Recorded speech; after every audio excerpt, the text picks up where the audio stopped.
네, 반갑습니다. 첫 시간이죠. 그렇죠? 그래서 첫 시간이 간단하게 뭐 다는 얘기지만 뭐 이렇다 설명 간단하게 하고 그리고 강의를 진행하도록 하겠습니다. 일단 뭐 수업을 이제 월요일부터 들으셨으면 오늘이 5일째죠. 그죠? 아무 생각 없죠. 우리 공부할 때 학교 다닐 때 처음에 입학할 때처럼 이 공부 시작하려면 이제 비장한 각오로 그죠? 노트 하나 이렇게 탁 준비하고 그죠? 필통도 준비하고 그죠? 안 하던 거 그죠? 이제 와가지고 열심히 이제 필기도 하고 열심히 받아 쓰려고 왔는데 무슨 얘기인지 알 수가 없죠. 그죠? 이 공부가 이제 골 때리는 게 분명히 한글을 내가 유일하게 아는 언어가 한국어인데 우리나라 말인데 한글 독해가 안 돼요. 그죠? 답답하죠. 원래 그렇습니다. 이게 이 시험은 1년을 공부하는 거잖아요. 그죠? 처음에는 욕심부리면 안 돼요. 너무 각오가 막 비장한 각오로 나 오늘 배운 거 다 이해할 거야. 오늘 배운 거 무슨 일이 있어도 난 소화할 거야. 이러면 체합니다. 그럼 안 돼요. 처음에는 적응 훈련이 필요하죠. 여러분 제일 지금 힘든 게 뭐냐면 다른 건 다 안 두고 앉아있는 것도 힘듭니다. 이게 학교 졸업하고 책상에 앉은 지가 거의 없잖아요. 그죠? 근데 3시간, 4시간을 앉아있다는 게 보통 일은 아닙니다. 그것도 적용해야죠. 그죠? 그러니까 여러 가지가 많아요. 분위기도 적용해야지. 할 게 많은데 막 공부까지 처음부터 욕심부려가지고 하면은 그게 도움 안 됩니다. 왜냐면 시간이 많아요. 시간은 충분한데 너무 급하게 갈 필요 없습니다. 1년이면 굉장히 긴 시간입니다. 다 합격할 수 있어요. 근데 문제가 뭐냐면 이제 자꾸 이상한 길로 가기 때문에 그죠? 이게 이렇게 가면 금방 가는데 요리 갔다 저리 갔다 막 이러다 보니까 나중에 이제 갈 수는 있는데 시간이 부족한 거죠. 삥삥 돌다 보니까 이제 갈 수 있을 것 같아 길 발견했는데 시험 보러 가죠. 이런 현상이 일어나요. 그래서 그러니까 이 길은 누가 가르쳐 주냐면 일단 선생님들이 알려줍니다. 학원하고 그죠? 그러니까 제일 좋은 건 따라가는 게 제일 좋아요. 학원에서 얘기하는 거하고 선생님들이 얘기하는 걸 따라가는 게 제일 좋습니다. 왜냐면 여러분은 잘 모르시니까 학원이나 저희들은 뭐 이런 거 막 10년, 20년 동안 했던 것들이니까 뻔히 보이거든요. 그러니까 가능하면 과목별 선생님들이 이렇게 갑니다라고 할 때 따라가는 게 제일 좋습니다. 근데 자꾸 주변 사람들 얘기 듣고 그러면 별 도움 안 됩니다. 그죠? 그러니까 중요한 것은 여유를 좀 가지고 그죠? 차분하게 가시면 돼요. 적응 훈련 한다 생각하시고 스트레스 받지 마시고요. 괜히 뭐 수업 듣는데 문 얘기 모르겠다. 열받아. 그러지 마시고. 교만한 거예요. 그거는요. 듣자마자 이해한다는 거 말이 안 되는 거죠. 그렇게 쉬우면 뭐 다 학교가죠. 그리고 원래 이 공부가 공부하러 올 때는 좀 근거 없는 자신감을 가지고 옵니다. 나름대로. 내가 학교 다닐 때 줄반장 이상 했던 사람인데 그래도 요거 정도 하겠지 하고 왔는데 막상 오면 아니거든요. 그죠? 그러니까 좀 시간이 필요합니다. 적응 훈련할 시간이 필요하니까 괜히 난 저거 들은 이해를 안 가. 이건 이해가 돼. 안 돼. 이런 거 하지 마시고 그냥 들어요. 처음에는 한 달, 2달, 1월달, 2월달 지나가다 보면 하나씩 알게 됩니다. 그럼 합격할 수 있어요. 제일 중요한 꾸준함이죠. 가당 아니라 계속 하는 거예요. 안 멈추고. 그죠? 중개사 공부는요. 머리로 하는 게 아니라 엉덩이로 한다 그럽니다. 엉덩이로. 누가 오래 앉아서 비비고 앉아서 한 번이라 더 보느냐. 이게 합격을 결정하는 거지. 난 젊으니까 머리가 좋으니까 아무리 머리가 좋아도요. 한 번 보고 합격할 수 없어요. 10번 보고 20번 봐야 되는 거죠. 그죠? 그 생각을 하시고 차분하게 하시면 됩니다. 자, 우리 과목 2차 과목인데 공시하고 세법이 이렇게 있는데 오늘 배우는 과목은 세법입니다. 이거는 뭐 앞에 선생님들한테 얘기를 많이 들었겠지만 여기 이렇게 돼 있죠. 1차, 2차에서 뭐 1차 과목 이렇게 돼 있고 2차 이렇게 돼 있습니다. 2차 과목은 앞에 다 설명 들으셨죠. 근데 이제 안 한 게 2개인데 공시세법. 왜냐면 뭐 격주로 진행이 됩니다. 그죠? 뭐 그래서 좀 빡시긴 합니다만 자 그래서 보면 이게 2개 합해서 40문제가 나와요. 그죠? 공시법 24문제 나오고 세법이 16문제 나옵니다. 다음 주에 이제 공시법 하고요. 오늘은 이제 제가 세법을 하게 되겠죠. 16문제 출제가 됩니다. 일단은 뭐 아시겠지만 합격은 평균 60 합격해요. 평균 60. 그죠? 과락 없으면 되고 과락은 40점이죠. 16개. 그러니까 다 100점 맞고 한 과목이 15개 맞았다. 그럼 떨어지는 거예요. 무조건 16개 이상 맞은 상태에서 평균 60 그럼 합격하는 거죠. 여기 중요한 거 뭐겠어요? 여기 제일 중요한 단어예요, 여러분. 평균 60이에요. 무슨 얘기예요? 과목별로 다 60 맞을 필요가 없다. 이 뜻입니다. 그러니까 잘하는 과목은 더 많이 맞고 못하는 과목은 과락만 면하면 되는 거죠. 그래서 맞춰서 몇 점 맞추면 되는 거야? 60. 그러니까 이 시험이 합격을 할 수 있는 거지. 과목별 60을 맞아라 그러면 지금보다 합격률이 3분의 1도 안 될 겁니다. 왜냐면 이 과목별 60 맞는 게 생각보다 어렵습니다. 웃기죠? 내가 진짜 살면서 60을 맞으려고 그것도 평균 60점 맞겠다고 1년 내내 공부한다는 게 웃겨요. 근데 그것도 못 맞춰서 떨어진다는 거지. 그죠? 학교달 60이면 뭐예요? 수, 우, 미, 양, 가. 그죠? 가야 가. 근데 그걸 맞으려고 막 아둥바둥 하는 거죠. 그만큼 이제 양도 많고 평상시 우리가 쓰지 않는 용어를 법률 용어로 쓰기 때문에 그런 겁니다. 그죠? 자, 그래서 이건 제 개인적인 생각인데 제가 볼 때 2차 과목은 평균 60 맞으려면 이렇게 하는 게 제일 이제 저는 이렇게 생각합니다. 중개사법을 30개 맞고 공시법이 24개인데 반타작하고 세법 16개 10개 맞고 공법 반타작하면 딱 평균 60이에요. 쉽죠? 그럼 붙는 거야? 별거 없죠? 여러분들 이거 40개 맞아라. 이거 39개 맞아라. 그런 얘기 안 하죠. 여기 60점이에요. 합격 점수죠. 여기서 몇 개 더 맞으면 되는 거예요. 안전빵으로. 그죠? 그러니까 물론 이걸 더 맞으면 좋겠죠. 많이 맞으면. 근데 고득점 한다고 여러분 자격증에 내가 90점 맞았어. 합격했어. 그럼 자격증 얘는 90점, 얘는 평균 60점 이런 거 없습니다. 몰라. 누가 몇 점 맞냐는 몰라. 어차피 붙으면 고득점이고 떨어지면 하나 차이로 떨어지는 거예요. 다 그렇게 얘기해요. 그죠? 그러니까 저도 이제 중개사 공부를 했는데 여러분 어제 공법 들으셨죠? 이게 되게 어렵거든요. 제가 37개 맞았거든요. 3개밖에 안 틀렸어요. 근데 여러분 공법 37개 맞는 게 100명 중에 1명 있을까 말까 한 겁니다. 제가 그렇게 맞았죠. 근데 이건 제 얘기잖아요. 내가 37개 맞았다는 얘기잖아. 확인은 안 되는 거예요. 저만 알 수 있어요. 그죠? 얘기하는 거예요. 그냥 붙으면 고득점이고 떨어지면 하나 차이에요. 그러니까 신경 쓸 거 없는 거지. 붙으면 되는 거지. 근데 왜 이 얘기를 하냐면 어쨌든 얘가 이 과목 중에 제일 그나마 점수 따기가 쉽습니다. 처음에는 어려워요. 왜? 다 어려워. 용어 정의 때문에 익숙하지 않아서. 근데 같은 시간을 투자하면 얘는 30개 이상을 맞을 수 있는 유일한 과목이 중개사법입니다. 그러니까 얘가 30개를 맞아버리면 다른 애들이 굉장히 편해지는 거죠. 점수에 부담이 없어요. 그죠? 근데 과목별로 다 맞으려면 힘들거든요. 그래서 얘를 좀 잘하시면 되고 공시는 뭐 내일 다음 주 얘기해 주겠죠. 공시 지적하고 등기 2개 나오는데 지적이 12개가 나오거든요. 걔는 쉬워요. 암기 과목이니까. 그죠? 세법은 반타작 하시면 돼요. 반타작. 거기서 한두 개 더 맞으면 된다. 그래서 평균 60 맞으면 됩니다. 그래서 뭐 어쨌든 이건 앞으로 이제 공부하시면서 보시면 되겠고 다 들으신 얘기니까 뭐 그렇다 보시면 되고. 세븐 이렇게 나옵니다. 시험은 16개 중에.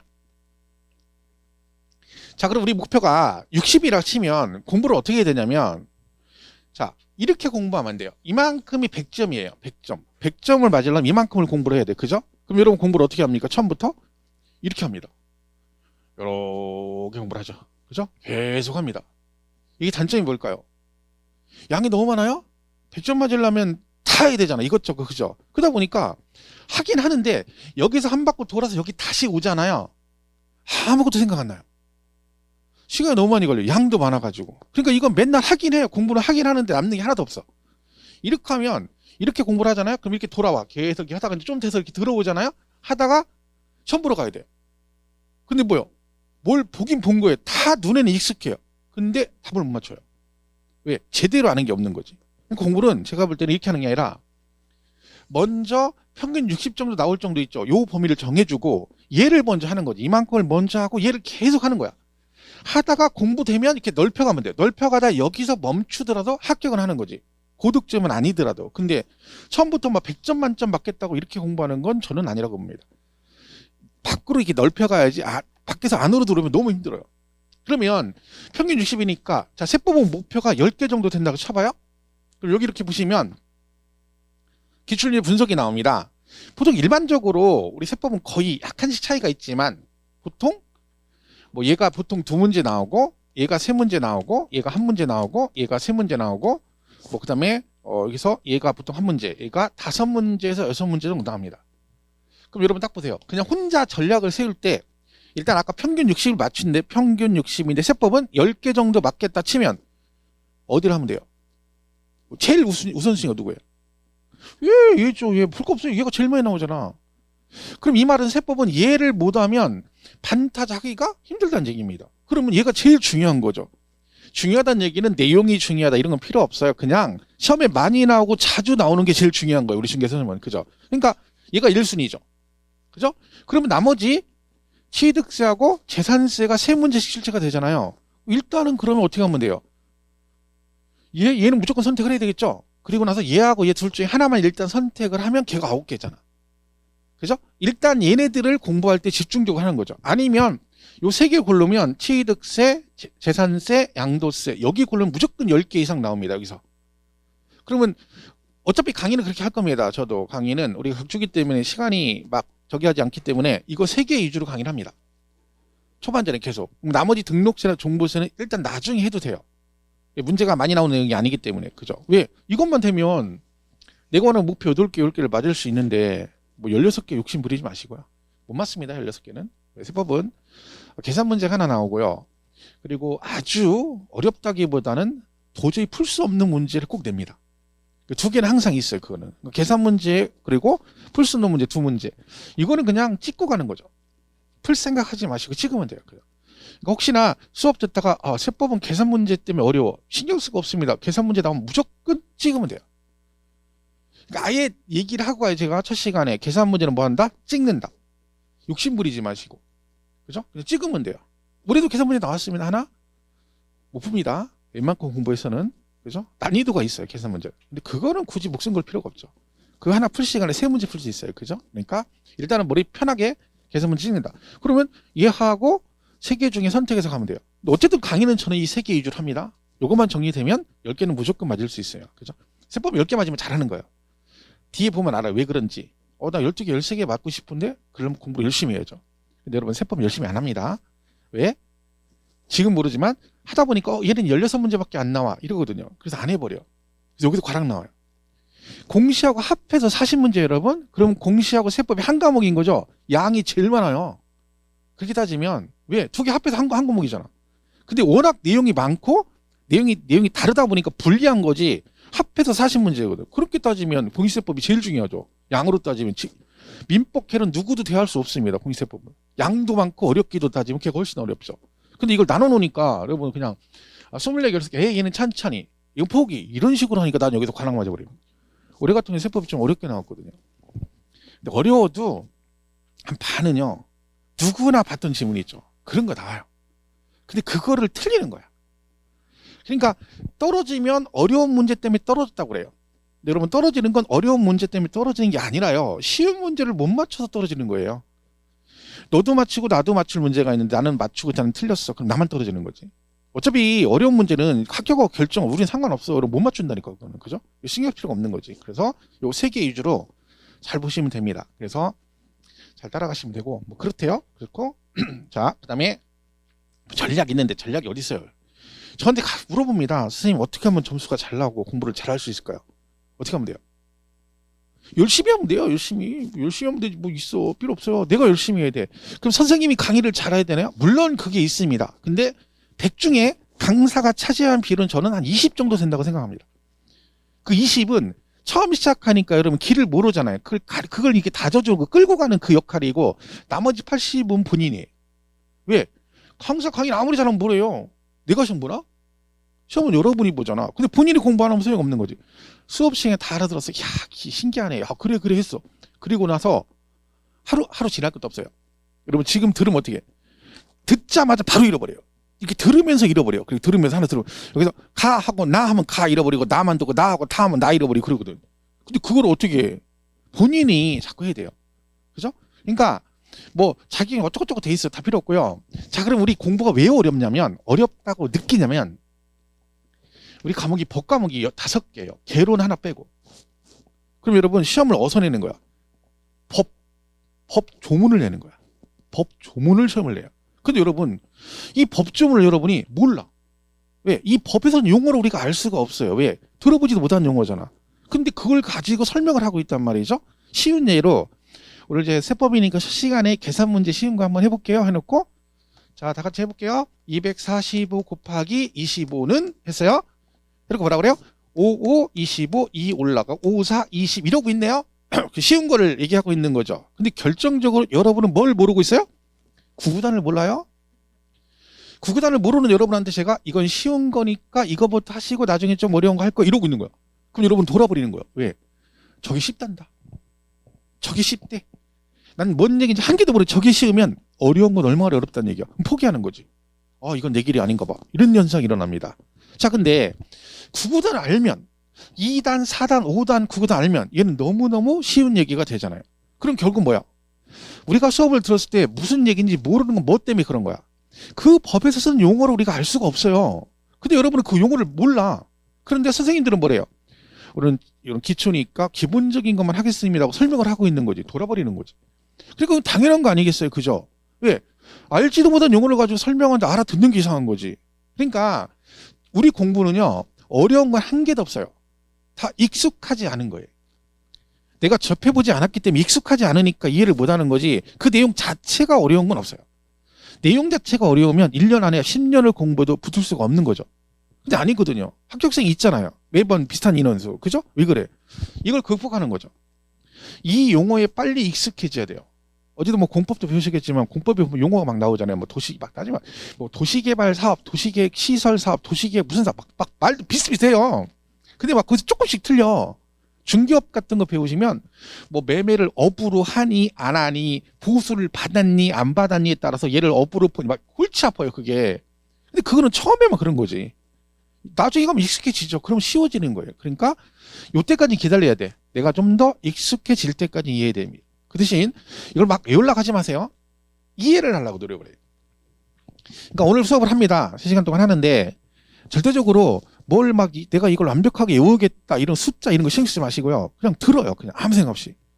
그리고 혹시나 비장학학으로 지금 볼펜 들고 계신데 그 필기 할 필요 없습니다. 필기를 뭐 들어요? 제가 제일 신기한 게 뭐냐면 항상 수강생들이 처음 보면 여러분 처음 듣잖아. 지금 이것만 열심히 들어도 무슨 얘기인지 모르죠. 근데 신기한 건 여러분 능력이 되게 많아요. 그걸 들으면서 필기도 하고 심지어 줄도 쳐요. 한 방에 3개라는 거야. 수업 설명도 듣고 필기도 하고 줄도 쳐. 야, 대단한 능력 아니에요? 3개 중에 하나도 힘든데 여러분은 그걸 동시에 하는 거야. 3개를 동시에. 그러니까 안 되는 거예요. 팔방민이 굶어 죽는다고 하잖아. 그러니까 여러분 재주가 많아서 안 되는 거야. 왜? 3개를 동시에 하니까 안 되는 거예요. 이 공부는 하나만 잘하면 돼요. 지금은 뭐가 제일 중요해? 듣는 게 제일 중요해요. 뭔 얘기를 알아야 뭐 설명을 하고 뭐 책을 보고 줄을 칠 거 아니에요. 나중에 보면 줄도 이상한 데 쳐 있어. 왜? 자기 혼자 친 거야 대충. 근데 보니까 이게 아니야. 소용없어요. 필기 백나라야. 그거 보지도 않아요. 뒤에 가면 요약집 있고 그리고 필기도 좀 더 뭔가 알아들으면 그때 가서 하세요. 지금은 편안하게 그냥 쭉 이런가 보다 이런가 보다 듣는 거지. 그죠? 그러니까 가능하면 필기하지 마시고 습관적으로 손이 가는 사람 있어요. 뻘쭘하잖아. 그냥 들으라니까. 그죠? 그래서 그럴 수 있는데 극복해야 됩니다. 극복을 해야 돼요. 그죠? 그리고 저는 뭐 항상 얘기를 마지막에 얘기하거든요. 콩나물 콩. 이게 뭔지 아시죠? 시골에 어렸을 때 촌에 시골에 사신 분들은 엄마들이 집에서 콩나물 직접 길렀죠. 보셨어요? 콩나물 콩에다가 이렇게 물 주죠. 물 주면 어떻게 돼요? 쭉쭉 그냥 빠져나가죠? 근데 신기한 게 어렸을 때 엄마는 왜 저기다 자꾸 물을 줄까? 그죠? 왜? 어차피 물은 빠져나가는데 왜 줘요? 계속 주다 보면 나중에 어떻게 돼? 콩나물이 한 번요 무서운 게 뭐냐면 싹이 나진 않는데 한 번 나기 시작하잖아요. 엄청나게 잘 나릅니다. 나중에는 이거 먹기 바빠요. 왜? 계속 자라. 공부도 똑같아요. 처음에는요 계속해서 콩이 안 자라요. 그러다가 어느 순간에 기분이 딱 갖춰지면 그때부터 실력이 쫙 올라가요. 그러면 여기서 여러분이 뭐예요? 여러분은 지금 현재 콩나물 콩인 거지. 그럼 물을 줘야 되겠죠? 자, 그럼 물은 처음에는 누가 줘? 우리가 줘요. 여러분은 자체적으로 물을 줄 수가 없어. 지금은 뭘 어떻게 줄지 모르니까. 근데 처음에는 선생님이 조금씩 줘요. 물을 알려주는 거야. 물은 이렇게 주는 거예요. 그러면 그 다음에는 이 콩이 잘 자라려면 진짜 중요한 건 누가 물을 줘야 돼? 그렇지. 본인이 자기한테 물을 많이 줘야 되는 거야. 그러니까 싹이 빨리 나는 사람 누구야? 물을 많이 주는 사람이 싹이 빨리 나는 거야. 근데 물을 제가 선생님이 주는 속도로 물을 주게 되면 여러분은 싹이 안 나요. 왜? 제가 2주에 한 번씩 오거든요. 2주에 한 번씩 물을 주면 물이 싹이 나는 거 같은데 콩이 썩을 수도 있어요. 말라가지고. 그죠? 그러니까 계속 줘야 돼. 원래 물을 너무 많이 주면 뭐예요? 썩거든요. 끄시고 보고. 근데 이건 안 그래요. 이 곡물은 물을 아무리 많이 줘도 안 썩어요. 신기하죠? 물을 많이 주면 줄수록 싹이 더 많이 나요. 그죠? 그러니까 항상 여러분이 공부를 하시다가 이 공부가 안 돼. 이거 미치겠어. 그럼 뭐라고 하면 돼? 아직은 나도 콩나물 콩 상태구나. 그럼 뭐가 문제다? 물을 덜 줬구나. 그럼 더 줘야 되겠구나 하고 주면 돼. 근데 그 기간이 좀 필요해요. 최소 4개월, 6개월 정도는 가야 됩니다. 이거를 극복한 사람은 다 합격하는 거예요. 그죠? 근데 그 중간에 이건 아닌 것 같아 하고 포기하면 끝나는 거야. 그죠? 그러니까 합격한 사람은 이 과정을 다 겪은 거니까 항상 내가 뭐가 안 되면 내가 물을 덜 줬구나. 그럼 더 줘야 되겠구나 하고 계속 봐야 돼요. 딱 오늘부터 알았어. 콩나물 빨리 자라게 하기 위해서 오늘 딱 수업 듣고 나서 막 오늘부터 막 시금 전폐하고 공부해. 그리고 그 사람은 떨어져요. 그런 분은. 왜? 포기해 나중에 지쳐가지고. 지금 그 정도는 아니고. 만약에 지금을 공부한다 그러면 어느 정도 하면 돼? 오늘 배운 거 복습 정도는 해주는 게 좋죠. 오늘 배운 거. 뭔지 모르지만 읽어라도 보는 거지. 복습이라는 게 여러분 외우라는 게 아니라 그냥 한번 보는 거예요. 읽어라도 보는 거지. 그 관련된 것들이죠. 요 정도는 해줘야 돼요. 근데 오늘 수업 듣고 딱, 잘 들었네 하고, 어차피 뭐 11월은 그냥 적응을 하는 거 천천히 뭐 하지. 이럴 거면 1월 달에 시작하지. 먼저 온 의미가 없잖아요. 그죠? 그러니까 적어도 복습 정도는 해줘야 돼요. 복습은. 그렇다고 막 부담 갖지 말라는 거죠. 그냥 읽어라도 봐주는 거죠. 그게 중요해요. 그러다 보면 그게 나중에 쌓이는 거지. 공부는요. 듣고 잃어버리고 듣고 잃어버리고 듣고 이러는 거예요. 듣고 잃어버리고 하다 보면 그 들은 것들이 밑에 쌓여요.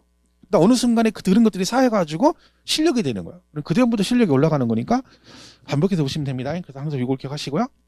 뭐 그런 얘기네요. 다 쓸데없는 얘기고요. 결론은 뭐예요? 열심히 하면 돼요. 열심히. 내가 열심히 하면 된다. 그죠? 그런 얘기고. 첫 시간이라도 그냥 뻘쭘하니까 이런 거 얘기한 거고요. 처음에 안 나오는 얘기니까. 자, 한번 볼게요. 아이고. 자, 그럼 이제 우리 배우는 게 이제 세법이죠. 막 프린트 나눠드렸는데 뭐 이게 뭐 의미가 있어요. 여러분이 본다고 모르는 거잖아요. 그죠? 근데 그냥 아무것도 없으면 이상하니까 준 거예요. 그러니까 이건 보지 마시고 여기 PPT 요 자료 그대로 하는 거기 때문에 이 설명을 잘 들으면 돼요. 오늘 들어보시면 알겠지만 수업 시간에 유일하게 그나마 좀 알아듣고 첫 시간인데 뭐 알아듣고 대답도 가끔 할 수 있는 유일한 과목이 이거예요. 다른 과목은 도저히 대답할 수가 없어요. 선생님이 하다가 설명하다 고개만 돌리면 다 고개 숙여요. 왜? 눈 마주치면 물어볼 수도 있다. 뭐 불안하거든요. 근데 세법은 안 그래요. 그나마 가끔 아는 얘기도 나오고 하니까 가볍게 보시면 돼요. 자, 우리가 하는 일이 제목이 이제 부동산 세법이라고 돼 있잖아요. 공인중개사가 하는 일이 뭐 중개하는 거예요? 부동산 중개죠. 그럼 우리 세법은 뭐냐면 그 부동산을 중개할 때 그 과정에서 발생되는 세금이 있을 거 아니에요. 그죠? 그에 대한 세금을 배우는 게 부동산 세법입니다. 그러니까 세법의 종류가 되게 많은데 종류가 그중에 뭐만 배워요? 부동산과 관련된 것만 주로 배웁니다. 왜? 중개사 하는 일이 그거니까. 자, 그러면 우리가 부동산 그러면 자, 그럼 이거 배우는 거죠? 부동산을 뭐 할 때 거래하는 과정에서 발생되는 세금에 관한 걸 배운다. 그런 뜻입니다. 자, 그러면 부동산. 뭘 부동산이라 하나 일반적으로? 뭐 토지나 뭐 건축물 같은 거 얘기합니다. 토지 건축물이 대표적인 부동산이죠. 혹시 제가 습관적으로 부동산을 뭘 부동산이라 하나 이렇게 물어보잖아요. 여러분한테 물어보는 거 아니에요. 혼잣말 하는 거예요. 부담 갖지 마세요. 왜 자꾸 저는 물어봐. 첫 시간부터 스트레스 받네. 여러분한테 물어보는 게 혼잣말이에요. 습관돼가지고 나도 모르게 물어보는 거니까 막 일부러 대답해야 된다. 의무감을 가질 필요는 없습니다. 혹시 꼭 하고 싶으면 속으로 해. 겉으로 얘기했다가 자기 혼자 얘기했는데 큰 소리로 얘기했는데 틀려버리면 맞으면 다행인데 틀리면 충격이 큽니다. 나 혼자 얘기해가지고 큰 소리 나 혼자 틀려가 쪽팔려 진짜 막 이런 생각이 들거든요. 그러니까 속으로 얘기해. 속으로 하면 틀려도 본인밖에 모르잖아. 그죠? 표정 관리만 잘하면 아무도 몰라요. 그죠? 자, 얘가 부동산 다 아는 얘기죠. 자, 이거를 뭐 할 때 부동산을 거래하는 과정에서 발생되는 세금이래요. 자, 부동산 거래 우리가 거래라고 했어요. 지금 뭐요? 사고 파는 거예요. 그죠? 부동산을 사고 팔 때 내는 세금을 배우는 거죠. 자, 부동산을 사요. 그기다 뭐야? 나중에 팔아요. 그죠? 사고 팔아요. 이게 거래하는 거죠. 사고 팔 때 내는 세금 배우는 겁니다. 근데 여러분이 부동산을 샀어요. 그러니까 이걸 이렇게 생각하면 돼. 내가 여러분이 직접 부동산을 사고 팔고 한다라고 생각하시고 그 생각을 해보면 돼. 자, 부동산을 샀어요. 그리고 나중에 팔겠죠. 그러면 이 중간에 어떤 과정을 거칠까요? 사서 바로 팔 수도 있지만 바로 팔더라도 뭘 하다가 가지고 있다 파는 거지. 어느 일정 기간 동안 가지고 있다가 팔겠죠. 그래서 사서 뭐 하고 있다가 가지고 있다가 팔아요. 그러니까 우리가 배우는 부동산 세법을 문장으로 한마디로 얘기하면 그냥 땅을 사서 가지고 있다가 팔았다 이거예요. 그러면 결국 뭐야? 샀을 때 가지고 있을 때 팔았을 때 되는 세금이 있다는 얘기지. 그걸 배우는 겁니다. 근데 샀다는 좀 없어 보이잖아요. 그래서 우리가 좀 있어 보이게 뭐라 그래요? 이렇게 얘기를 해요. 그럼 얘는 뭐라고 하냐면 그죠? 얘는 뭐라고 하겠어요? 양도했다고 그래요. 그죠? 그래서 우리가 취득, 보유, 양도 그럽니다. 우리는 뭘 배워요? 부동산을 취득했을 때 내는 세금과 보유했을 때 내는 세금, 양도했을 때 내는 세금 이걸 배우는 겁니다. 그 중에서 그죠? 취득하면 우리 부동산 샀어요. 아파트 사면 뭐 내십니까? 그죠? 취등록세라고 그러죠. 이제 우리가 이제 보통은 취등록세라고 얘기합니다. 근데 그거는 이제 옛날 얘기고요. 배운 사람들은 뭐 낸다고 그래? 취득세를 낸다고 그래. 배운 사람들은. 오늘부터 우리는 배운 사람이니까 부동산을 샀을 때 등기하려면 뭐 세금 냅니까? 등록세, 뭐 취등록세 이런 얘기하면 안 돼요. 배운 사람 뭐라고 해야 돼? 취득세라 그래요. 근데 나가서 얘기하면 뭐라고 그래요? 야, 등기할 때 등록세를 내는 거지 무슨 취득세를 못 배운 사람들이 그렇게 얘기를 해요? 싸울 거 없어요. 그 사람들이 모르는 거예요. 그죠? 여러분이 설명을 해야 돼. 설명을 못 해요. 왜? 여러분 말이 맞는데 설명할 수가 없어. 왜 취득세를 내니? 그럼 설명을 해야 되잖아. 복잡하죠. 옛날에는 취등록세를 따로 냈어요. 취득세 내고 등기 칠 때 등록세. 근데 이게 개정이 돼서 오래됐어요. 2011년부터 저게 합했어요. 2011년부터는 부동산을 취득해서 등기할 때 세금을 뭐 내요? 취득세를 내요. 두 개를 합해버린 거지. 그죠? 되게 중요한 개념인데 나중에 배워요. 그러니까 취득세 내고. 물론 등록세 내기도 합니다. 왜? 뭐 저당권 등록하는 여러 가지 있죠. 기타. 그죠? 그럼 이해도 됩니다. 자, 그리고 갖고 있으면 뭐 나와요? 보유세인 뭐 재산세 나오죠. 들어보셨죠? 재산세. 자, 이 재산이 굉장히 많아요. 가진 게 많아? 그럼 추가로 또 나오는 게 있습니다. 다음 달에 나오는데 이게 뭘까요? 그렇지. 종합부동산세입니다. 자, 그럼 얘는요. 보유하고 있을 때 재산세 내시고 그리고 종부세를 냅니다. 잘 보시면 이 종합부동산세는요. 자, 만약에 제가 이게 맞나 보세요. 저는 재산세를 안 내요. 그죠? 친구한테 뭐라고 제가 야, 나는 짜잔하게 재산세는 안 낸다. 하지만 뭐요? 종합부동산세 내는 사람이야. 말이야 막걸리요. 막걸리 말이 아니에요. 왜? 재산세를 안 내면 종부세 낼 수가 없어요. 그러니까 종합부동산 얘랑 둘이 짝꿍이에요. 그래서 무조건 재산세 낸 사람 중에서 나중에 추가로 뭘 내는 거야?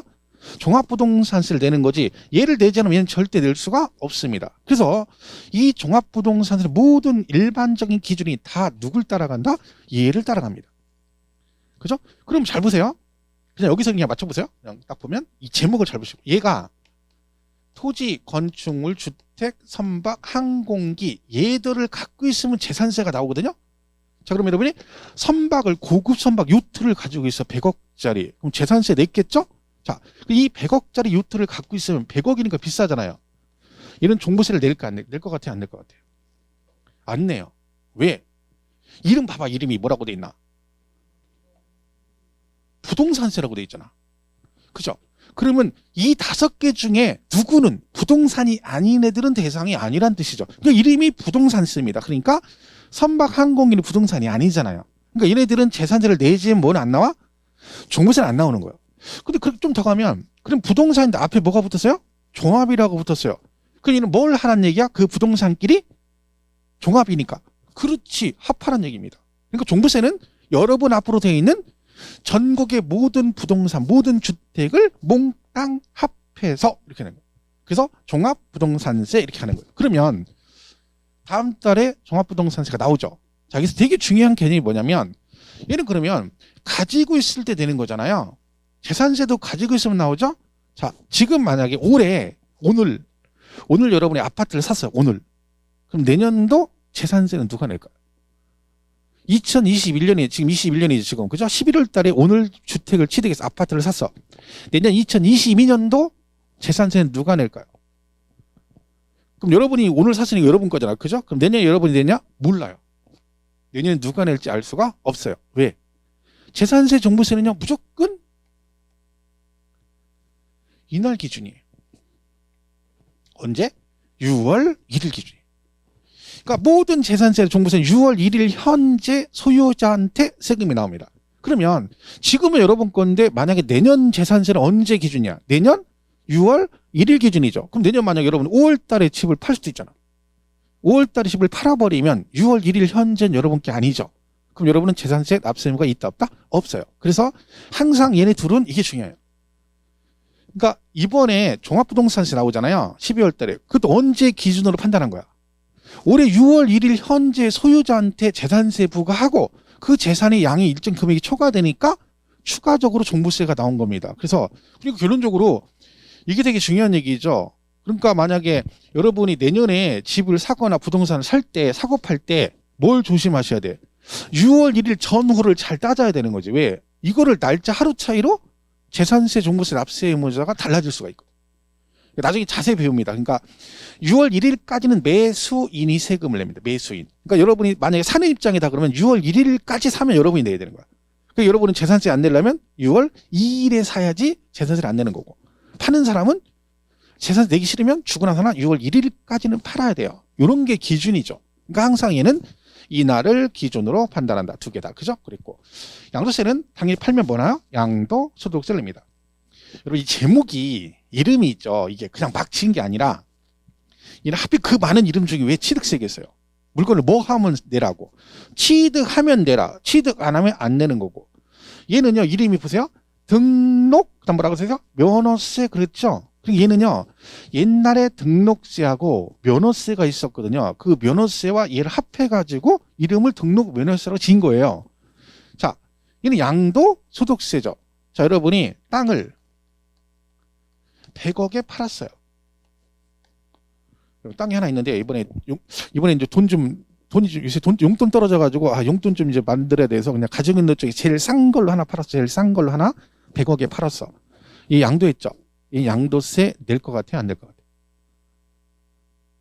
100억에 팔면. 100억이 너무 크죠?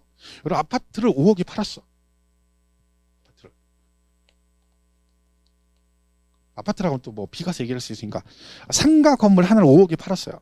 양도했죠? 양도세 낼까 안 낼까요? 몰라요. 낼 수도 있고 안 낼 수도 있어요. 왜? 자, 얘 이름이 뭐예요? 양도세 아니죠? 양도 뭐라고 돼 있어? 소득세라고 돼 있잖아. 무슨 뜻이에요?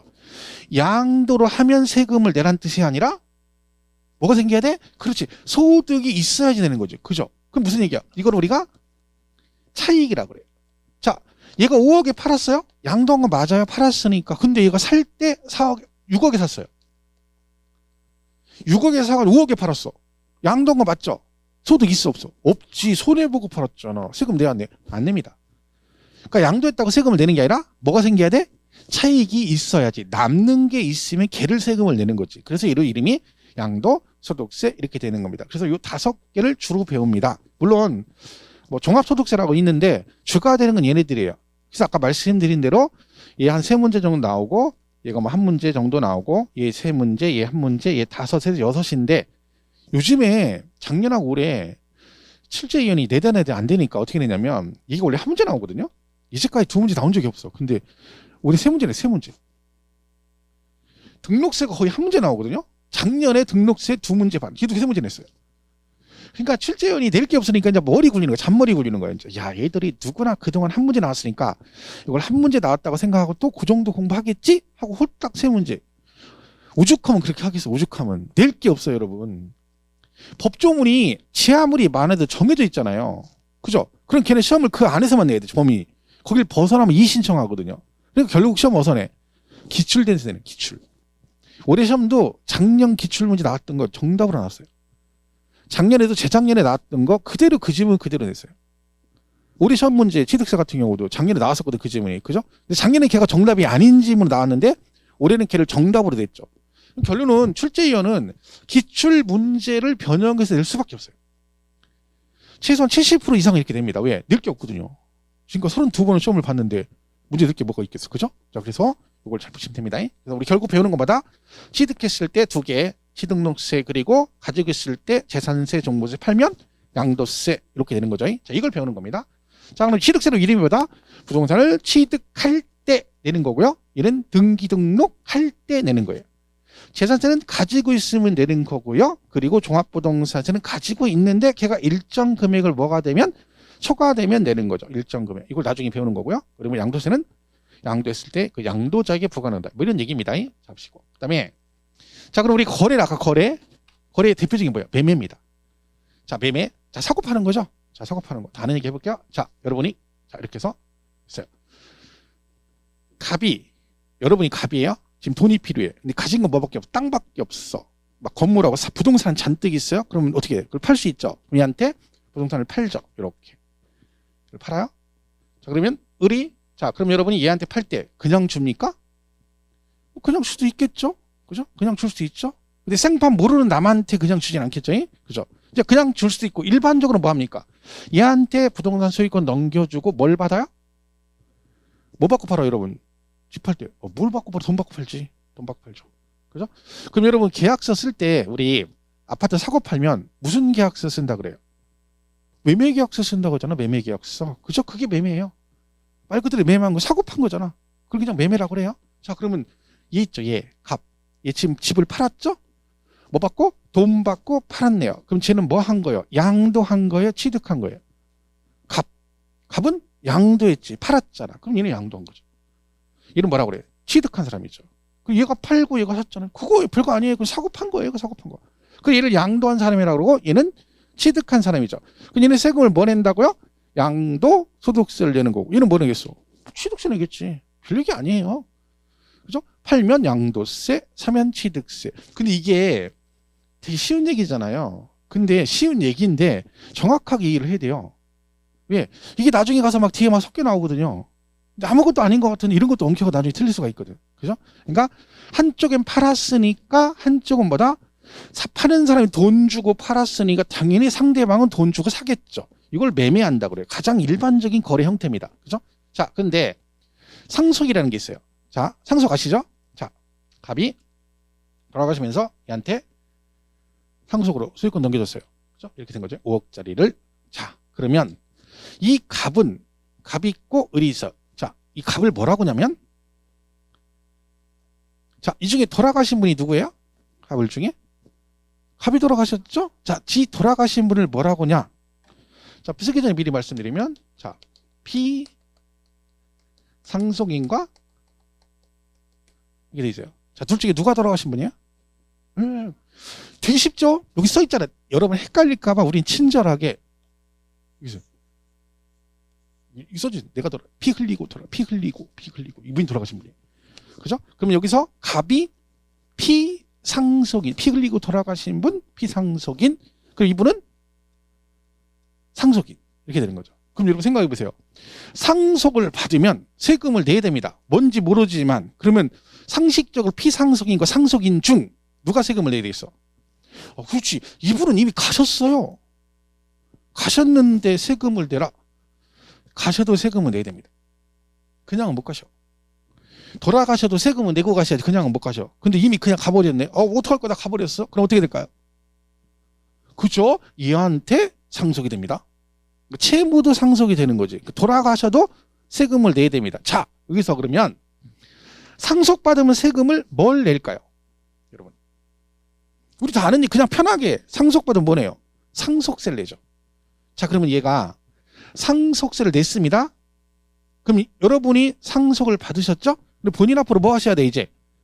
상속 받았으니까 등기해야죠. 자, 그러면 상속세를 내면 등기를 해줄까요? 상속세 냈어. 그럼 등기해주나요? 안 해줘요. 뭘 내야 될까요? 상속 등기하려면 아까 제가 등기할 때 뭐 낸다 했어? 취득세를 내요. 취득세. 이게 여러분 되게 중요한 개념이에요. 근데 나중에 여기서 엉키잖아요. 뒤에 가서 스님 이게 말이죠. 막 6월달 7월달에 와가지고 이게 뭐냐고 이렇게 물어봐요.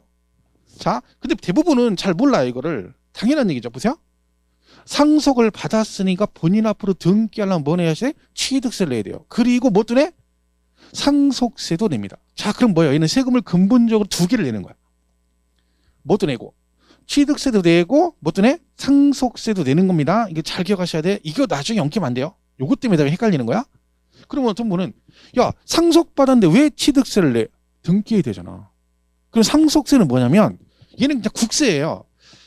이건희 회장이 돌아가셔서 상속세가 11조라는 얘기 다 들어보셨죠? 그러면 상속세가 11조예요. 이건 어디다 내요? 국세청에다. 국세. 그래서 국세청에다 내는 거예요, 세금을. 근데 아직 상속세 다 못 냈어요. 왜? 11조를 일시불로 낼 수 없죠. 아니면 삼성 할아버지랑 현찰이 어디 있어, 그죠? 그러니까 분납을 해요. 나눠서 내요.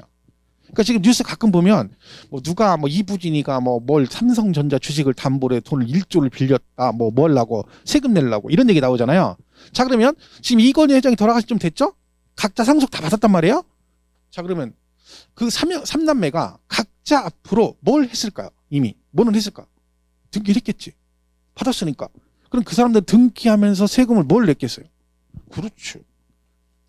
얘가 무상승계 취득이니까 등기하려면 무조건 취득세를 본인 앞으로 등기를 내야 됩니다. 그래서 이미 얘는 낸 거야. 내고 등기는 돼 있는 거야. 본인 앞으로. 근데 아직 뭘 못 낸 거야? 상속세를 못 낸 거지. 그럼 얘네 둘은 서로 별개라는 거죠. 상속세는 안 낼 수도 있어요. 왜? 상속은 일반 기본 공제가 5억이거든요. 그럼 만약에 지금 얘가 5억짜리 상속을 받았잖아요. 어른 상속세는 안 냅니다. 왜? 가장 기본 공제 얼마나 해줘? 5억은 공제, 상속 재산 5억까지 상속세를 안 내요. 그럼 얘는 상속세는 안 내지. 하지만 뭐는 해야 되니까? 본인 앞으로 등기를 하니까 뭐는 해야 된다? 그렇지. 이거 나중에 엉키면 되게 많이 틀립니다. 나중에 나와 선생님 왜 얘가 상속을 받았는데 취득세를 왜 낼까요? 이러면 안 돼요. 그죠? 두 개를 다 낸다는 거 기억하셔야 돼요. 그리고 세금은 누가 내? 얘가 내야 돼요. 왜 이분은 내고 싶어도 몸 말이 안 들어요. 내고 마음은 있는데 몸이 말을 안 들으시죠. 이미 가셨기 때문에. 그죠? 항상 얘가 세금 두 개를 낸다. 자, 그러면 하나 더. 증여를 받았어요. 자, 증여 똑같네요. 자, 갑이한테 증여해줬어요. 똑같이 이렇게 해서 소유권 넘겨줬어요. 자, 상속이나 증여는 뭔가 돈을 대가를 받아요, 안 받아요? 안 받죠. 그냥 주는 거잖아. 그죠? 근데 상속과 증여의 공통점은 공짜인데 차이점은 뭘까요? 가장 기본적인 차이점. 주시는 분이 살아계시느냐 돌아가시느냐 그 얘기입니다. 상속은 주시는 분이 돌아가셨고 증여는 주시는 분이 살아계신 거죠. 그러면 갑이 무상으로 소유권. 뭐 누구한테 보통 증여, 누가 누구한테 보통 증여합니까? 일반적으로? 우리 상식적으로 누가 누구한테 증여해? 부모가 자식한테 하지. 부모가 자식한테. 물론 꼭 부모 자식은 아닐 수도 있죠. 부모 자식도 아니고 일가 친척도 아니고 피부치도 아닌데 했다 그럼 뭐야? 조사 들어가 봐야지. 둘이 무슨 관계인가 조사를 해봐야 됩니다. 그죠? 왜? 둘이 부부지간도 아니고 식구도 아니고 피부치도 아니고 형제자매도 아무도 아니래. 근데 생판 남인 것 같은데 증여해줬대? 그럼 조사 들어가 봐야죠. 둘이 무슨 관계고. 그죠? 그런 게 있었죠. 누군가 우리가 증여 한번 해주면 좋은데. 그죠? 우리가 증여 받을 준비는 다 돼 있는데. 그죠? 마음의 준비는 다 하고 있는데 해주는 사람이 없네. 그죠? 해주는 사람이 없어요. 안타깝죠. 그죠? 자, 5억짜리 받았어요. 자, 그러면 얘는 증여해줬고 얘는 증여를 받았죠? 제 갑을 뭐라고 부르냐 우리 세법에서? 증여한 사람. 그래서 증여자라 해요. 그 얘는 뭐라고 하냐면 수증자라고 해요. 수증자. 수증자가 뭐야? 증여를 받은 사람 그래요. 얘는 증여를 해준 사람. 앞으로 얘기 겁나게 나와요. 그죠? 증여자, 수증자. 별거 없어요. 받을 숫자잖아요. 증여를 받은 사람, 수증자, 증여를 해준 사람 말 그대로 증여자 그렇습니다. 자, 그럼 증여받았네요. 자, 그러면 등기를 해야 되겠죠? 누구 앞으로 등기합니까? 그치. 수증자 앞으로 등기하기, 을 앞으로 등기하겠죠? 그럼 얘 등기하려면 뭐 내셔야 돼? 그렇지. 취득세를 내야 되죠. 그리고 또 뭐도 낼까요? 증여세도 냅니다. 증여세. 무상승계이기 때문에 증여세도 내는 거예요. 아까 상속하고 똑같네요. 그죠? 상속받으면 상속세도 내고 본인 앞으로 등기하려면 상속세 관계없이 뭐하고? 취득세 내고. 여기도 증여받으시면 증여세 내시고 관계없이 등기 칠려면 뭐 내야 돼요? 취득세를 내야 됩니다. 그죠? 이렇게 되는 거지. 그래서 우리 엊그제 제가 조카가 저한테 전화 와가지고 뭐 집을 뭐 동생 뭐 사정이 동생 앞으로 이제 저기를 한대요. 이전 등기를 한다고. 근데 뭐 어떻게 해서 뭐 증여를 한다고 얘기하더라고. 물어보는 거예요 저한테. 그럼 어떻게 돼요? 취득세 내고 그것도 내야 돼. 증여세 내야 됩니다. 증여세 세율이 굉장히 높습니다. 1억 이하 10%, 1억 초과 5억 이하 20%, 최대 50%입니다. 그러니까 상속 증여는 증여 상속 재산이 30억이 초과되면 초과되는 금액 50%가 세금이에요. 그러니까 여러분 이재용 회장이 만약에 10조를 상속을 받았다. 그럼 5조는 반절은 세금을 낸다 생각하면 돼. 왜? 반 이상은 세금이 50%가 세금이거든요. 그죠? 그래서 이게 똑같아요. 아까처럼 수증자가 취득세 내시고 뭐 증여세 내죠. 근데 증여세는 낼 수도 있고 안 낼 수도 있어. 왜? 아까처럼 공제가 있거든요. 배우자 간에는 10년 합산해서 6억까지 공제받습니다. 배우자 직계존비속끼리는 뭐 부모지간 아닐 때는 뭐 미성년자 아닌 사람은 5천만 원 공제받고 뭐 미성년 2천만 원 이런 게 있어요. 공제받는 게. 근데 부부지간의 차이를 얼마? 6억까지. 근데 만약에 부부지간에 5억을 증여해줬다? 그러면 이 사람은 뭐는 안 내? 10년 동안 한 번도 증여한 적이 없다? 그럼 증여세는 안 내지. 왜? 6억까지 공제받으니까. 하지만 뭐는 내야 된다? 등기하려면 취득세. 그 요노는 이것만 잘 기억하시는데요. 증여받으면 증여세 내고 상속받으면 상속세 낼 수 있는데 둘 다 뭐 하려면 등기하려면 뭘 내야 된다? 그치. 취득세를 내야 된다. 그죠? 그걸 잘 기억하시면 돼요. 그래서 이게 나중에 안 그러면 얘랑 엉켜가지고 되게 헷갈려요. 정신없어요. 그죠? 꼭 정리를 해두셔야 됩니다. 오늘 요거만 매매하고 상속증여 차이점만 잘 기억하셔도 괜찮아요. 그죠? 요것만 잘 보시면 돼요. 요 내용만. 자, 이렇게 보시면 되겠고요. 그 다음에 보유했어. 자, 아까 갖고 있으면 뭐 나온다 했죠? 얘가 취득해서 얘한테 팔았어요. 중간에 뭐래? 보유하죠. 얘 뭐 낸댔어, 아까? 그렇지. 근데 언제 기준이라 했어? 6월 1일 현재 소유자한테 나옵니다. 그게 중요하다니까. 그러니까 6월 1일 현재 사실상 현재 소유자한테 낸다. 그죠? 그래서 뭐 내고 재산세 내고 또 뭐 또 내고 많이 갖고 있으면 종합부동산세도 내시고. 그러니까 골치 아픈 거예요. 그죠? 국가가 우리한테 해주는 것도 없는데 내가 뼈 빠지게 돈 벌어가지고 샀더니 취득세 내랍니다. 그래서 그렇다 치고 그래서 갖고 있더니 또 뭐래요? 또 재산세 내랍니다. 또 종부세 열받았어요. 이 팔아버렸더니 뭐래? 양도세 내랍니다. 우리가 내는 세금이 굉장히 많습니다, 여러분. 우리가 알게 모르게 내는 세금이 엄청나게 많아요. 대표적으로 부가가치세 같은 건 엄청 내죠. 뭐 걔는 뭐 샀다 그러면 다 붙어 있어요. 10%. 뭘 샀어? 그럼 10% 붙어 있는 거예요. 그냥 기본적으로 부가가치세. 기름 사면 기름 넣으면 10% 붙어 있고 막 사방간데 다 붙어 있어요. 뭐 먹을 때마다 붙어. 뭐 먹고 살 때 다 붙어 있어요. 내는 거 엄청 많아요. 알고 보면 열받아. 그러니까 너무 자세히 알면 짜증나요. 그럼 국가가 나한테 해주는 게 없는데 그러면 국민 재난지원금 준다고 하잖아. 그럼 당연히 받아야 되는 거야. 왜? 내가 낸 돈 주는 거야. 내가 낸 돈. 나는 그걸 받을 자격이 있어요. 그죠? 그러니까 준다고 하면 받아야 돼. 나중에 우리가 다 또 갚아야 되지만 그건 나중 얘기고. 물론 이상하면 소드 잡아먹는다는데 뭐 아는 거 모르는 거지. 남들 다 준다는데 나는 안 받아. 국가 재정이 힘드니까 못 받아. 그럼 나만 한도 소용없어요. 알아주진 않아요. 무조건 받고 보는 거지. 그죠? 막 준대잖아. 지금 또 뭐죠? 이재명 저희가 내년 1월 달에 또 준대잖아요. 전 국민 25만 원인가. 전 국민 다. 근데 돈이 없잖아. 그러니까 뭐 시끌시끌하죠. 올해 거 세금 받을 걸 유예해가지고 내년에 받아가지고 그걸로 주자. 이번에 종부세 나오잖아요. 그죠? 그런 거 유예시켜가지고 하자. 홍남기는 안 된다. 법에 그런 건 없다. 뭐 하고 둘이 싸우는 거지. 그죠? 모르죠. 우리야 뭐 그냥 주면 주는 거고 뭐 준다니까 받아야죠. 그죠? 아니 나만 안 받을 수도 나는 거부할 거야. 그죠? 아니죠. 받아야 됩니다. 그죠? 25만 원이 어디야? 1인당 그렇게 준다는데 그죠? 25조인가 된다는데 받아도 됩니다. 그 정부에서 이 새 나가는 세금만 잘 잡아도요. 그 돈 주고도 남습니다. 진짜로 눈먼 돈 빼가는 얼마나 많은 줄 아세요, 여러분? 상상을 초월합니다. 몰라서 그러지. 옛날에 저도 옛날에 뭐 이렇게 잠깐 사업하다 망해가지고 IMF 때 망해가지고 그랬는데 그때도 막 진짜 막 별의별 목목에 뭐 무슨 지원금에서 주는 게 되게 많아요. 그때 당시는 와서 막 대출 받아가래. 찾아와.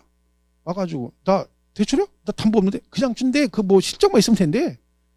그럼 무슨 지원금 막 이런 게 있어요. 그럼 걔는 실적을 준 돈을 줘야 되는 거야. 막 받아요. 그냥 준다는데 받는 거지 뭐. 이자도 되게 싸요.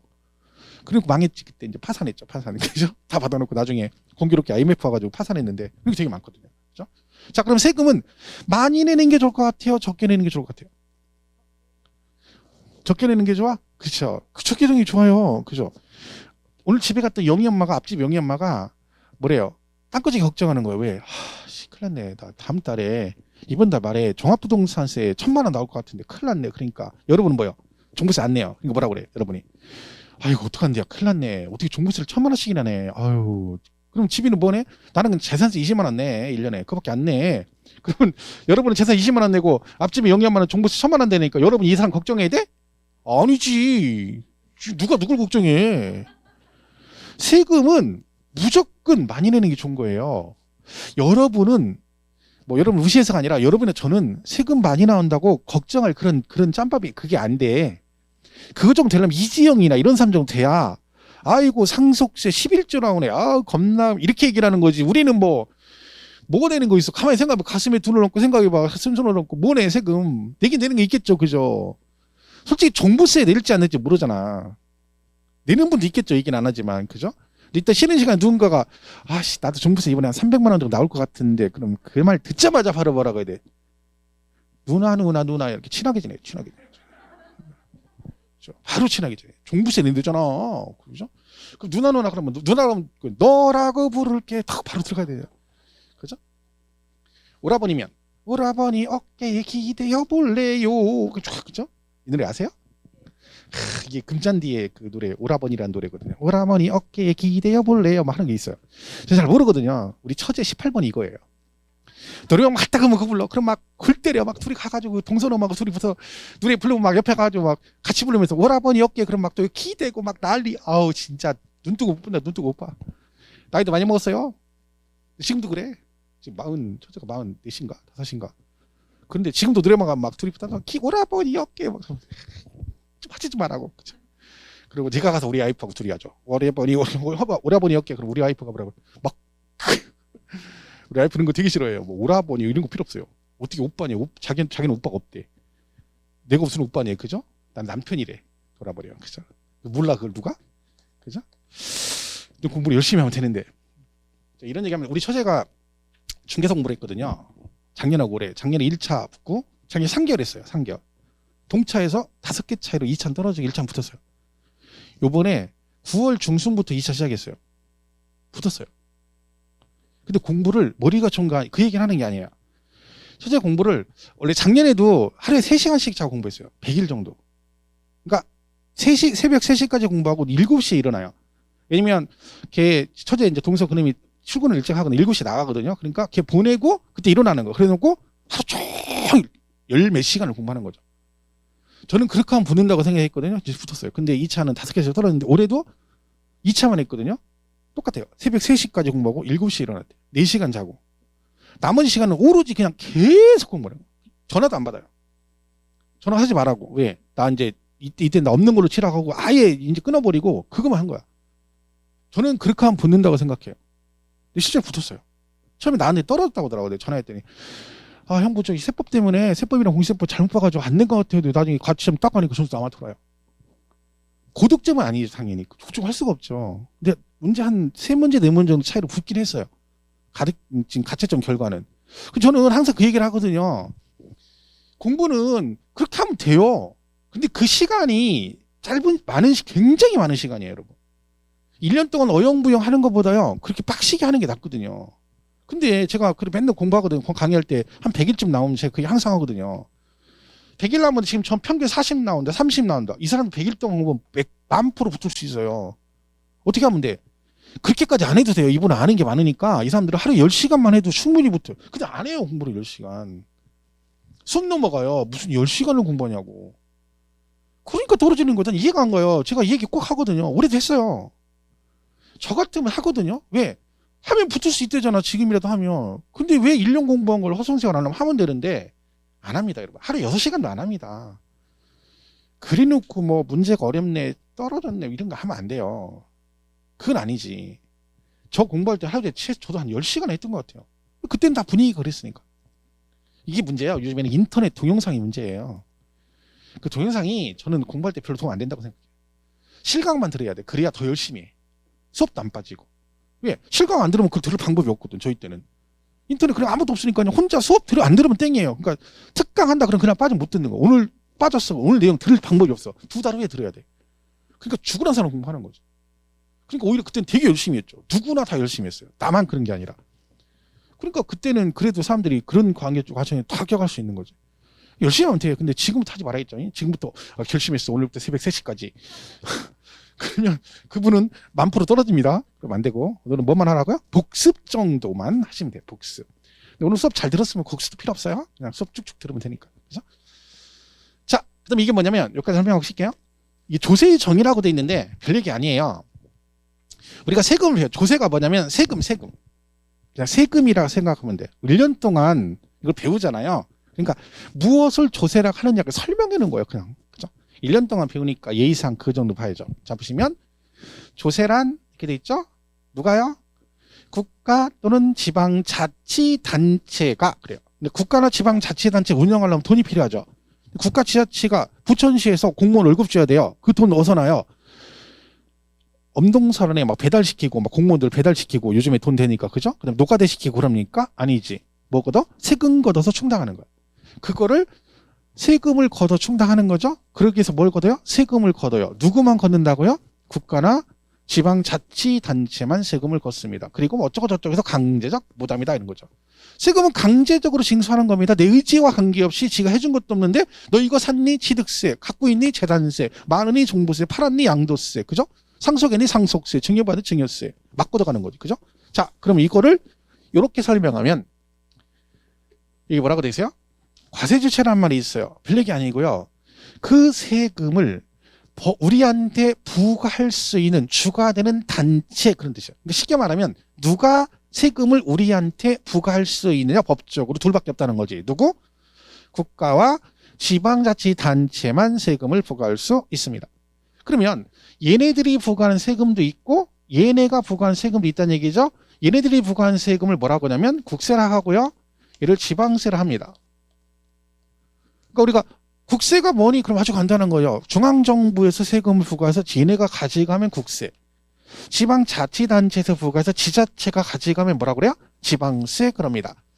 우리가 이제 제일 많이 쓰는 용어가 전기세란 말을 많이 쓰죠. 자, 전기세는 세금일까요? 아닐까요? 전기세. 세금 아니에요? 그럼 집에 갔는데 앞집에 영희 엄마가 집 이번에 전기세 얼마 나왔어? 그러니까 뭐래. 이 무식한 옆에 사람 배워야 된다고. 사람이 배워야지. 전기세가 아니라 걔는 전기요금이라고. 그러면 상대 뭐라 그래 영희 엄마가. 왜 전기세인데? 전기세가 아닌데 물어보면 뭐라고 대답해야 돼? 걔는 세금이 아니야. 그렇게 이걸 설명할 거냐 여러분이. 그죠? 그럼 상대방이 뭐라고 그래? 얘가 왜 세금이 아닌데? 라고 물어봤어. 그럼 뭐라고 설명해야 돼? 지금 제가 뜬금없이 물어보진 않겠죠. 뭔가 하나를 설명하고 나서 물어보잖아. 그럼 그 뭔가 설명한 거하고 관련 있겠지. 그렇지. 국가와 지자체만 세금을 부과할 수 있다니까요. 그럼 전기세는 국가나 지자체가 부과하는 게 아니라 한전에서 걷어가는 거잖아. 한전은 국가 지방자치단체가 아니지. 이거 조세가 아닌 거예요. 간단한 얘기예요. 자, 건강보험 있죠? 그대잖아. 걔는 세금이 아니야. 아니에요. 왜? 걔는 누가 걷어가? 국민건강관리공단에서 걷어가잖아. 걔는 국가 지자체가 아니지. 무슨 말 이해가시죠? 되게 간단한 거예요. 그러니까 세금은 얘네만 부과해요. 그럼 얘네들이 아닌 애들이 부과하는 건 세금이 아닌 거지. 그러니까 전기세, 수도세는 세금이다 아니다? 아니에요. 원래 용어는 뭐야? 전기요금, 수도요금이 맞는 얘기지. 근데 우리가 굳이 오늘부터 나는 결심해서 배웠으니까 오늘부터 전기요금이라고 할 거야. 이럴 필요 없습니다. 시험에 안 나와요. 저도 집에서는 전기세라고 그래요. 그죠? 자, 그런데 얘가 국가, 지자체, 과세주체. 뭐 재정수입 조달이래요. 뭐 그런 얘기고요. 자, 국가가 우리한테 세금을 걷어가죠. 그럼 세금을 내는 건 누구예요? 우리가 내잖아. 그죠? 근데 국가, 지자체가 아무 때나 지네 마음대로 세금을 축축 걷어가면 안 되죠. 그래서 법적으로 니네 마음대로 걷으면 안 돼. 뭔가 세금을 부과하려면 법적인 요건이 있어. 이 요건이 충족되었을 때만 세금을 거둘 수 있다. 그럼 이 요건이 충족이 안 되면 세금을 거둘 수 없다라고 정해줍니다. 그럼 이 요건을 누가 정하느냐? 뭘로 정해요? 법으로 정해야죠. 그래야 마음대로 못 할 거 아니야. 이 법으로 정한다는 얘기는 이 법은 어디서 만듭니까? 우리나라 입법기관이 어디예요? 국회죠. 국회. 그죠? 이 국회에 누가 있어요? 얘네들이 있죠? 요런 애들이 있어요. 요런 애들이 국회의원이라는 애들이 있어요. 요런 애들이 여기서 요거를 만드는 거예요. 그 애들이 알죠? 얘들 굉장히 바빠요. 그래서 바로 안 만들어요. 국회의원이 굉장히 바쁘죠. 아시다시피. 그죠? 뭐 여기저기 놀러도 가야 되고, 그죠? 짬나면 또 앉아서 뭣도 봐야 되고, 야동도 봐야 되고, 굉장히 바쁘거든요. 눈치 보고. 그래서 정신없어요. 그래서 모든 법은 언제 개정돼? 많이 급한 거 아니면 12월 31일에 개정이 됩니다. 세법도 개정안이 여러 가지가 있습니다. 올해도 내년도 적용되는 개정안이 발의된 게 있어요. 근데 아직 통과 안 됐어요. 통과될지 안 될지 몰라요. 그러니까 여러분 뉴스에 나오거나 인터넷에 이거 이렇게 한대라는 게 개정이라는 게 있고 개정안이 있어. 개정안. 개정안은 정부안이에요. 그러니까 정부에서 이렇게 하겠다고 한 거야. 그거는 시행되는 게 아니에요. 왜? 국회 통과가 안 되면 그건 사장이 되는 거야. 그죠? 그러니까 이게 이제 세법이 문제가 되는 게 개정안이 발의돼서 발표했어요. 근데 이거 통과 안 돼버리면 이게 없어져 버리. 사장이 돼버리거든. 폐지가 되거든. 그러니까 이때가 사는 거야. 12월 31일 날. 왜? 그 다음에 1월 1일이잖아. 해 바뀌잖아. 그러니까 해 바뀌기 전에 하는 거예요. 그래서 11월 31일에 막 모여가지고 그냥 막 두드리는 거 통과시키는 거죠. 세법이 개정안이 거의 이때 통과돼요. 12월 31일에. 그러니까 교재 나왔는데 나중에 수정하고 막 하는 거야. 왜? 어쩔 수 없어요. 얘들 미리 안 하니까 그때. 그죠? 자, 그래서 요건 충족하면 되고 세금 많이 내면 보상해줘 안 해줘? 개인적으로 안 해줍니다. 국민의 의무 중에 하나입니다. 4대 의무 중에 하나이기 때문에 세금 많이 냈다고 보상은 안 해주고. 자, 세금은 내야 되죠. 뭘로 내요, 세금은? 당연하죠. 돈으로 뭐니가 치고도 현찰박치기입니다. 현찰로만 다 내라 그러면 돈이 없을 수 있죠. 그래서 예외적으로 뭐가 있냐? 요런 게 있습니다. 이걸 뭐라고 할까? 그대로 해석하면 뭘로? 그냥 물어볼 거 없이 이게 뭐야? 물건으로 대신 세금을 낼 수 있다. 그러니 이걸 물납이라고 그래요. 그러니까 현금으로 내는데 뭐도 있다? 물건으로 세금을 내는 경우도 있다. 그런 얘기죠. 우리가 배우는 조세 중에 물납되는 건 딱 하나밖에 없습니다. 뭐 재산세. 재산세 하나만 물납이 돼요. 이거는 진짜 다 알고 가는 거거든요. 올해 시험에 종합부동산세 다음 중 틀린 걸 거라. 종합부동산세는 물납할 수 있다. 땡 틀렸어요. 이게 정답이에요. 다음 중 틀린 거 거라. 종부세 물납 된다 안 된다? 안 돼. 누구만 된다고요? 재산세만. 이거는 9구단 낸 거랑 똑같은 거야. 9구단. 다음 중 옳은 걸 고르죠. 2는 4. 이거 똑같은 거야. 왜? 물론 하나밖에 안 되거든요. 재산세. 이거 모르고 하는 사람 없습니다. 대한민국. 그죠? 근데 그걸 종부세 정답으로 냈죠. 그리고 이런 뭐겠어요? 자, 이거 깔끔하게 마치고 쉬겠습니다. 이거 못 맞추면